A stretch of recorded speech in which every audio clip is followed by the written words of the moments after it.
खुलुमबाय अरुण ब्रह्म इउटुब चेनेलाव गासैखौबो बरायबाय आं दा मोनसे जायगायाव दंफैयो जाय जायगाया धेमाजि जिल्ला आरो धेमाजि जिल्लानि सिङावनो थानाय सिल्ली भगबान होननानै आं साइन बर्डआव नुदों बेयाव दैमालु बड' एमइ स्कुल बे फरायसालियाव जितु सानै लाइमोना माखासे दिनै जितु गरम बन्दनि समाव जि थाखो एबा गु थाखो मोननै थाखोनि जितु फरायसाफोरखौ फैगौ 2023 मायथाइयाव जितु मेट्रिक होनो गोनां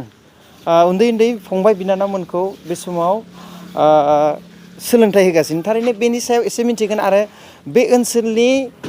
फरायसाफोरनि माखासे बाथ्रा मिथिगोन आरो बे ओनसोलनि माखासे थासारि सोलोंथाइनि थासारिफोरखौ नैबे भिडिअनि गेजेरजों नोंथांमोनाबो मिथिगोन गरम बन्दनि समाव जितु बिनि फोरोंगिरिफ्रा गैया नाथाय बे ओनसोलनि सानै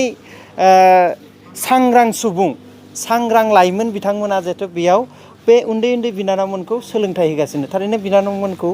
नैबेयाव फैनो खावलायबाय आरो फोरोंगिरि बिथांमोनखौबो खावलायबाय गिबियावनो फंबाय खौ आंनि अरुण ब्रह्म इउटुब चेनेलाव बरायबाय लोगोसे नोंथांनि सिनायथिखौ होनो थाखाय खावलायदों आरो नैबे फरायसालिनि आरो बे जायगानि मुंखौ फोरमायनो थाखाय गिबियाव खावलायग्रोबाय गिबियावनो अरुण ब्रह्म इउटुब चेनेल गासिबो नायगिरि बिथांमोनसिम साबायखर जासिबाय आंनि मुङा मुस्रि बिनाराम बसुमतारी आंनि गामिया भगबान आङो बे गामिनिनो जोंना बे स्कुला बे गामियावनो गोलैयो दिनै जों बे स्कुला नोंसोरनि गामियानो जोंनि गामियावनो गोलैयो स्कुलनि नामा मा नाम बेयो दैमालु बड' हाइ स्कुल आरो लोगोसे एमइ स्कुलबो दङ बे स्कुला बेसे सनाव गायसनजानाय बे स्कुलाथ' 1977 आव 1977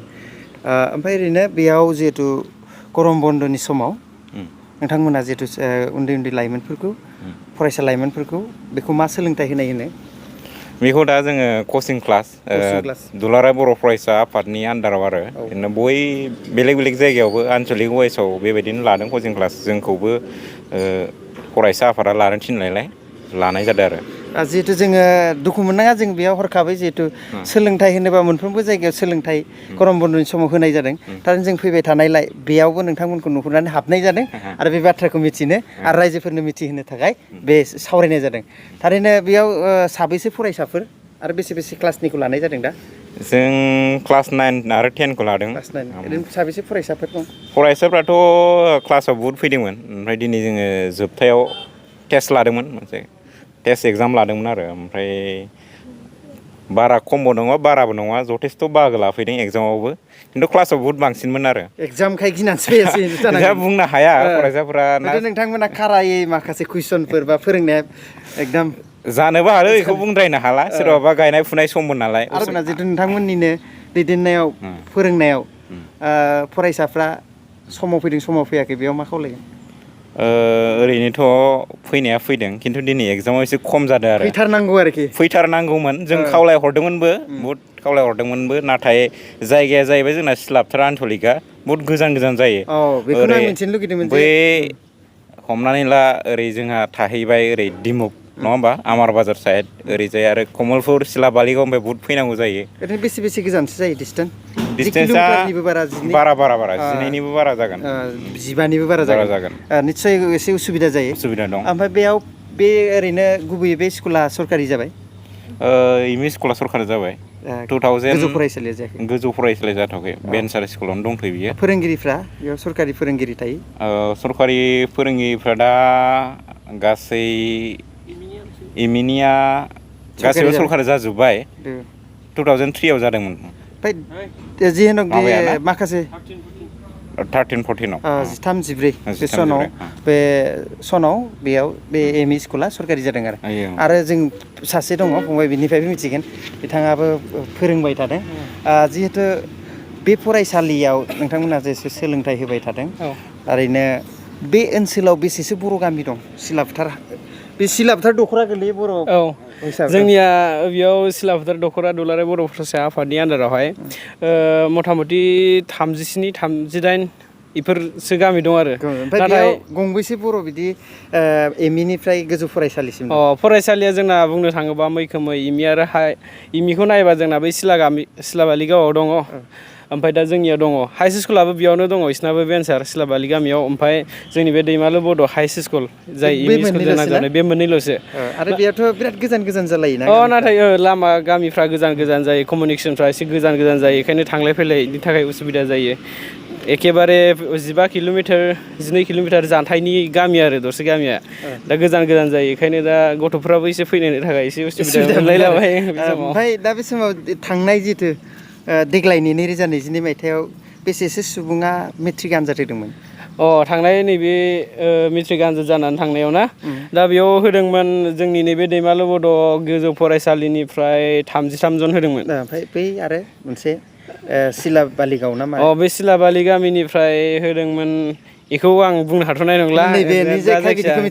बेयाव ओरैनो साबैसेया बेसेबां मोजां रिजाल्ट लानो हाखो रिजाल्टआथ' जोंना मथा मथि बुंनो थाङोब्ला 80%आनो पास जादों मोजां नाथाय इयाव स्टार फार्स्ट डिभिसनफोरा ओंखारनो हायाखै बियो दुखुनांथावनि खोथा नाथाय सेकेन्ड डिभिसनखौ थोजासे मोननो हादों आरो फ्राय माने 80% पास जानायनि गेजेराव जोंना सेकेन्ड डिभिसनानो गासिखौबो जायगा लाजोबदों थार्ड डिभिसना 3 4 जायगा मोन्दों माने ओमफ्राय ओरैनो साबैसे ओरैनो थालांफिनखो दा थालांनाया मथा मथि 6 जन थालांदों बिथांमोना दा बिथांमोननि गेजेराव सानैया कम्पार्टमेन्टेल होगोन दा 25 तारिखनिफ्राय कम्पार्टमेन्टेलनि एग्जामा जागोन दा एडमिटबो मोनफैबाय लांफैबायबो गथ'फ्रा जाय बैसिना सुबिदा गैखाला नैबेयाव ओमफ्राय फैगौनि थाखाय नोंथांमोना खावलायाखै दा जोंनाथ' दा फोरोंनाय बायदि फोरोंनायाथ' मोजाङैनो जादों ना दा इयाव दा गथ'फोराबो गोसो होनांगोन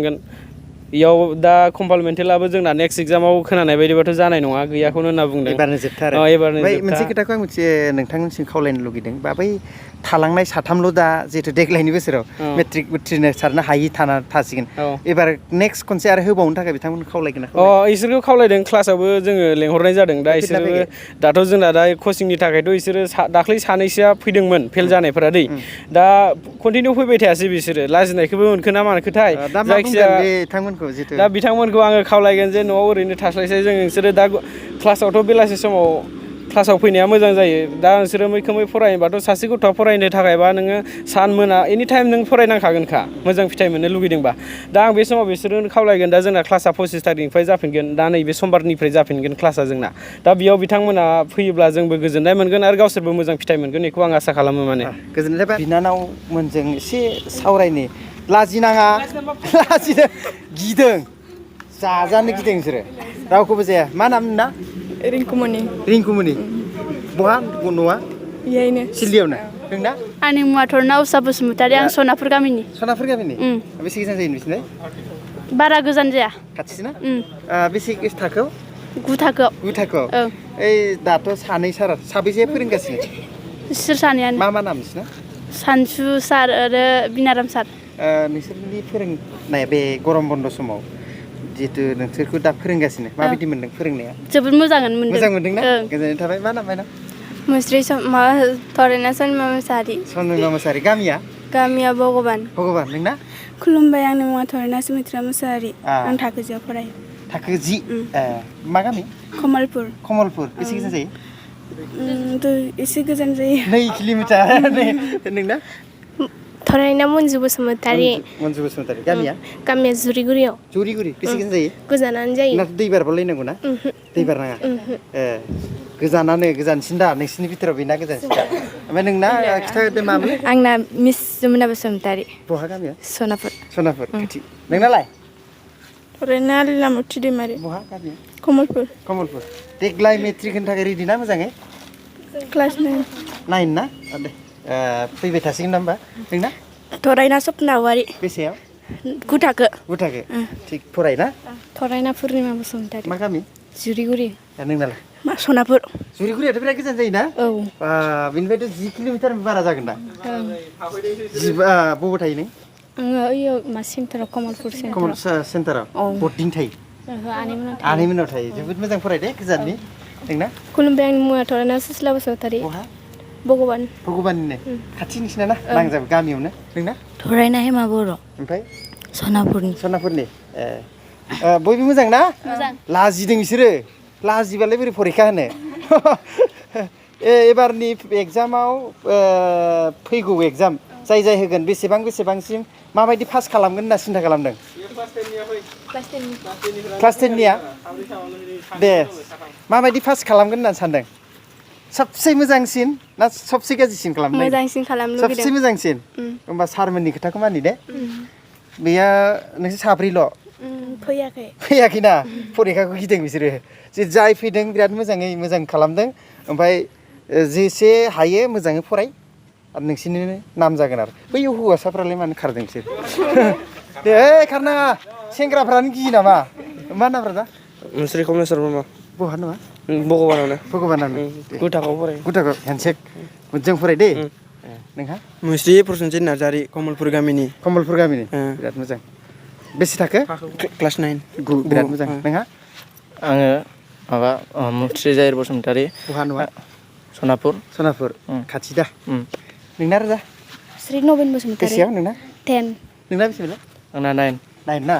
एबारनि मेट्रिकआव माबायदि आसा खालामदों मोजाङै बेसे फरायो सानसेयाव 3 घन्टा 3 घन्टा बांसिन फराय दे रोजा बारा बेरायनाङा दे बेरायनाङा बबेबा थांलाबायना थां खिन्थु मोजाङाव थां बारा ओरैनो टाइम पास खालामनाङा आरोना गासैबो जोबोद मोजां मोनबाय सिडली भगबान गामिनि दैमालु बड' एम इ स्कुलनि फोरोंगिरि लोगोसे फोरोंगिरि सानैबो जोबोद नायनोबो समायना गोसोआबो मोजां आरो बिनानावमोनखौ मोजां सोलोंथाइ होदों बिनि थाखाय जोबोद माने गोजोननाय थाबाय आरो साफ्रोमबो फंबाय बिनानावमोनखौ लोगो मोननानै गोजोननाय मोनदों आरो बेबायदिनो जोङो सोलोंथाइखौ मोजां खालामनांगोन आरो सोलोंथाइखौ होनांगोन आरो बेबायदिनो मोजां गुन गोनां जोङो